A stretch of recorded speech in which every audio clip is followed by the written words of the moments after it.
Hi traders, welcome to my channel. నేను మీ సురేష్.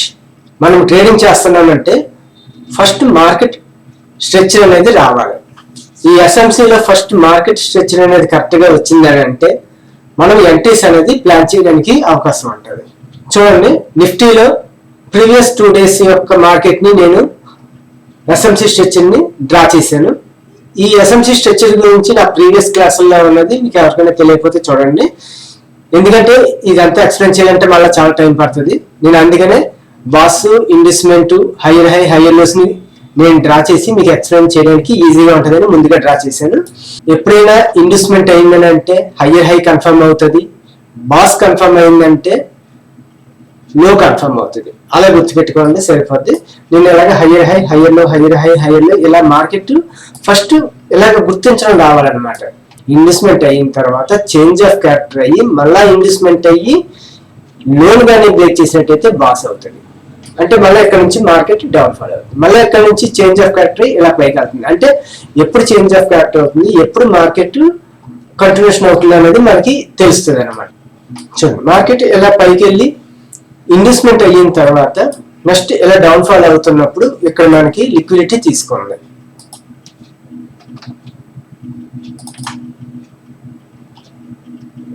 చూడండి, market ఇక్కడ లిక్విడిటీ తీసుకుని లిక్విడిటీ స్వీప్ అయిన తర్వాత మార్కెట్ అనేది పైకి వెళ్ళింది కాబట్టి మనము ఇక్కడ ఎంట్రీ అనేది ప్లాన్ చేయొచ్చు అనమాట. మార్కెట్ ఇన్వెస్ట్మెంట్ అయిన తర్వాత ఎంతవరకు రావచ్చు అనేది మనం ఫస్ట్ తెలియాలి. ఎంతవరకు రావచ్చు? లో వరకు రావచ్చు, అంటే ఎక్కడి వరకు రావచ్చు. అంటే ఇవి కూడా స్వింగ్స్ కదా అనేసి అంటే ఇవి స్వింగ్సే, కానీ ఇది మేజర్ స్వింగ్ అనమాట. ఎక్స్ట్రీమ్ ఆర్డర్ బ్లాక్ ఇంబ్యాలెన్స్ అన్నది ఈ ఏరియాలో ఉంటుంది కాబట్టి మార్కెట్ ఇక్కడ వరకు రావచ్చు. కానీ ఇక్కడ ఆర్డర్ ఫ్లో నుంచే మనకి పైకి వెళ్ళిపోయింది. ఈ ఆర్డర్ ఫ్లో వరకు వచ్చింది. ఈ ఆర్డర్ ఫ్లో నుంచి మళ్ళీ మార్కెట్ అనేది పైకి వెళ్ళింది. అంటే మనం ఇక్కడ ఒకసారి మనం ఎంట్రీ ప్లాన్ చేయొచ్చు అనమాట. ఎస్ఎంసీ కాన్సెప్ట్ ఏంటి? ఒక ఇన్వెస్ట్మెంట్ అయిన తర్వాత మళ్ళీ కిందకి ఎంత వరకు వస్తుంది అనేది మనం చూడాలన్నమాట. చూడండి, ఇలా వచ్చినప్పుడు మనకి ఇన్వెస్ట్మెంట్ అయ్యింది, అంటే ఇన్వెస్ట్మెంట్ ఇక్కడ అయ్యింది. ఇక్కడ ఇన్వెస్ట్మెంట్ అయిన తర్వాత మార్కెట్ ఎక్కడ కూడా సేమ్ అంతే. మార్కెట్ ఎక్కడ వరకు రావచ్చు అనేది మనం ఫస్ట్ చూసుకోవాలి. మార్కెట్ ఈ లెవెల్ వరకు రావచ్చు, కానీ ఈ లోపల నుంచి ఎక్కడన్నా సపోర్ట్ తీసుకుని పైకి వెళ్తుందా అంటే సపోర్ట్ అంటే ఆర్డర్ బ్లాక్ ఇన్బ్యాలెన్స్ ఆర్డర్ ఫ్లోలు ఇలాగ ఏమైనా వస్తున్నాయేమో అని చూసుకుని మనం ఇక్కడ ఎంట్రీ అనేది ప్లాన్ చేస్తుండాలి. ఇక్కడికి వచ్చేటప్పటికి ఇక్కడ ఆర్డర్ ఫ్లో చూడండి, ఇక్కడ నుంచి మార్కెట్ అనేది పైకి వెళ్ళింది. ఇలా పైకి వెళ్తున్నప్పుడు షార్ట్ టర్న్ వచ్చింది. నా ఆల్రెడీ ప్రీవియస్ క్లాసుల్లో షార్ట్ టర్న్ గురించి ఉంది, C A S E change in state of delivery ఉంది. ఇవి చూస్తే మీకు ఎంట్రీ అనేది మీకు తెలుస్తుంది అనమాట. అంటే ఇక్కడ ఆర్డర్ ఫ్లో నుంచి పైకి వెళ్తున్నప్పుడు అక్కడ వచ్చింది కాబట్టి ఇక్కడ ఒకసారి మనం ఎంట్రీ ప్లాన్ చేయొచ్చు. ఎక్కడ వరకు హై, ఈ బాస్ వరకు గ్యారంటీ వెళ్తుంది. దాని తర్వాత ప్రీవియస్ గా ఉన్న హై వరకు వెళ్తా ఉంటుంది. చూడండి, మార్కెట్ ఈ రోజుకి అయిపోయింది కాబట్టి ఇక్కడతో క్లోజ్ చేసేస్తాం. 3 అయిపోయింది కాబట్టి 3 తర్వాత మనము ఎంట్రీ అనేది ప్లాన్ చేయం.